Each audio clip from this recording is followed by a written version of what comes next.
Hi hello friends नमस्कार। एक नुआ रेसिपी सहित आपण समस्त को मु वेलकम करुच्ची। मु रश्मि मो चैनल रश्मि ओडिया फूड को आपण समस्त को पुणी थे वेलकम।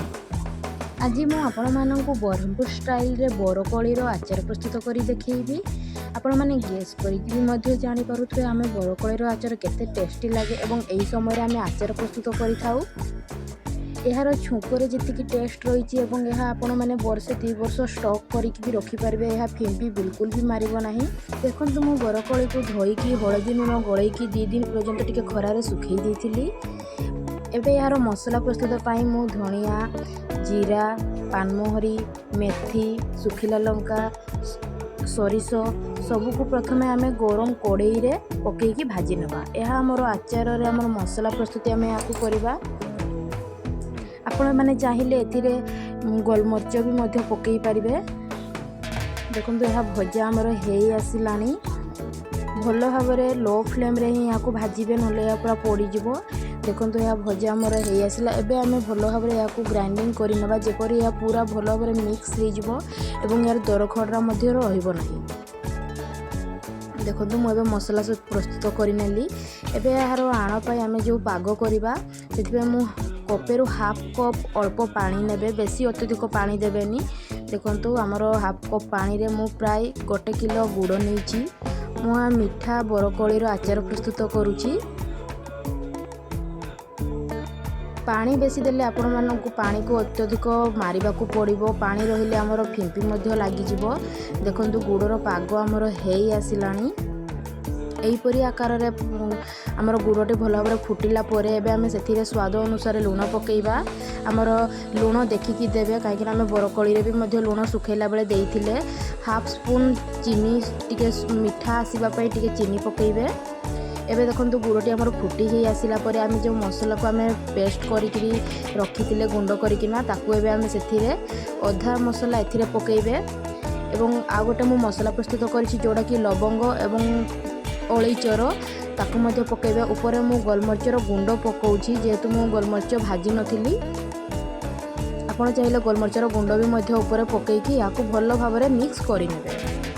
देखो यह भल भाव में मसला मध्य भल भाव में मिक्स हो आसिलानी एवं गुड़र पाग मध्य भल भाव में हो गला। यह लो फ्लेम रे ही करेंगे ना तल लगिज एवं यह टेस्ट सेहीपरी आसब ना। देखो आमर गुड़ पागर आमर कलर हो गला परे एबे आमे एथिरे 2 कप पाखापाखी सोरिष तेल ऐड करिवे। तेल टिके फुटी ही आसिबा परे एबे आमे गैस को ऑफ करिबा एवं किछि समय 5 मिनिट पर अल्प टिके ठंडा हवा पाई छाड़ी देबे। देखो टिके ठंडा हे आसिबा परे एबे आमे सेथिरे जो बोरकोली गुड़ा को रखिथिले से गुड़ा को पकई नेबा एवं अल्प अल्प मिक्स करि नेबे। पकाउथबे एवं मिक्स करूथबे एहीपरी आकार रे करिवे जेपरी आमर गुड़रे मध्य बोरकोली आमर भल भाव में मिक्स हो जिवो।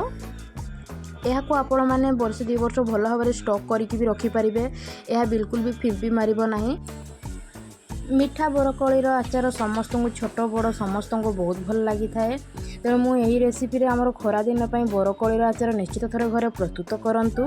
देखंतु आमर पागटी हेई आसीबा परे ऊपर बाकी तक जो आम मसला को रखिथिबा से मसला को ऊपर पुणी पकेबे जेतु तार पाटी दे लागिले तार टेस्ट एवं तार टेक्सचर बहुत भल लागिबो। एवं ऊपर किछि राग अनुसार लंका गुंड पकेबे। आपण जेतिकी मुताबक राग खाउथबे से हिसाब रे लंका गुंड ऐड करिवे। देखो आमर सबकिछि ऐड करला परे मु याकू एबे भल भाव में मिक्स करि नेबे।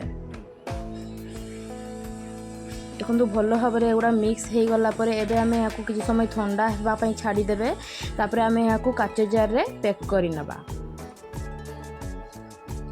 आपण माने देखि जानि पारुथबे केते टेस्टी जणा पडुछि एवं बहुत कम समय रे बहुत इजी प्रोसेस रे मु ए रेसिपीटी प्रस्तुत करिछि।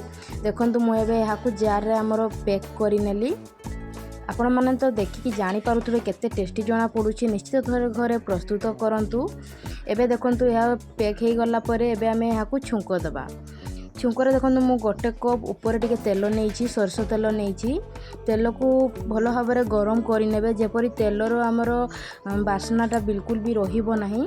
देखंतु तेलटा आमर गरम ही आसीबा परे एबे मु सेथिरे कोला सोरिष जो अछि कोला सोरिष को नहीं सोरिष भजा ताकू भल भाव टिके भाजी नेबे। सेथिरे चाहिए मु कस्तूरी मेथी ऐड करिछि। आपण चाहे सेथिरे भुसुंगा पत्र भी मध्य ऐड करि परिबे।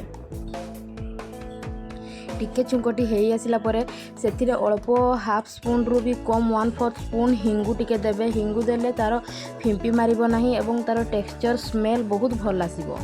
देखंतु हमर हेई आसिला परे एबे हमें याकू छुंको देकी ताकू भल भाबरे एपट सेपट करिकरी मिक्स करि नेबे एवं 6 रु 7 दिन पर्यंत याकू खरारे ही रखिबे। आपण समस्त को मो वीडियो किपरि लागिला लाइक्स कमेंट्स रे निश्चित जणाइबे एवं सब्सक्राइब करबा को बिल्कुल भी भूलिबे नहीं। Bye friend.